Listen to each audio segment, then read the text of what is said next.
आता पाहूया खरातचे कारनामे टॉप 9 बातम्यांमध्ये।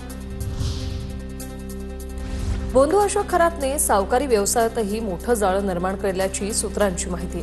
सावकारी व्यवसाय पूर्णपणे बेकायदेशीरपणे चालवत असल्याची सूत्रांची माहिती। पैसे परत करण्यासाठी विलंब झाल्यास खरात दबाव टाकायचा। बोंधू खरात हवाला रॅकेट चालवत असल्याची सूत्रांची माहिती। परदेशात पैसा पाठवण्यासाठी खरात हवाल्याचा वापर करायचा। दुबईपर्यंत पैशाची देवाणघेवाण होत असल्याची माहिती समोर। खरातचे अनेक मोठे भक्त आणि अधिकारी मदत करत असल्याचीही माहिती समोर आली आहे। खरात विरुद्ध लेखी तक्रारींसाठी प्रतिसाद मिळत नसल्याची बाब समोर। खरात विरुद्ध फोनवरून 100 पेक्षा अधिक तक्रारी। फोनद्वारे तक्रारींमध्ये 70% महिलांचा समावेश असल्याची सूत्रांची माहिती।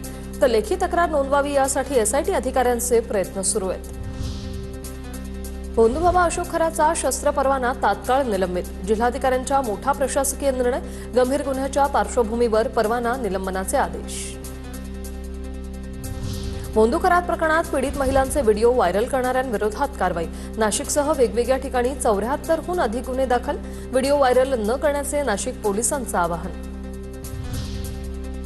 बोंधू खरातवर नाशिकच्या सरकारवाडा पोलीस ठाण्यात आणखी 2 गुन्हे दाखल। बोंधू खरातवर महिला लैंगिक अत्याचारासह फसवणुकीचे 10 गुन्हे दाखल। ज्या प्रकरणात चाकणकरांचं नाव ते प्रकरण अत्यंत गंभीर। संजय राऊतांची प्रतिक्रिया।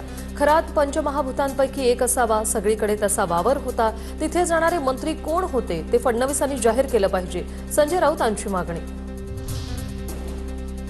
बोंधू अशोक खरात प्रकरणात पीडितांना आम्ही पूर्ण संरक्षण दिलंय। अजूनही काही तक्रारी दाखल होण्याची शक्यता आहे। मात्र महिलांचे व्हिडिओ व्हायरल करून गोपनीयता भंग करणाऱ्यांवर फौजदारी कारवाई होणार।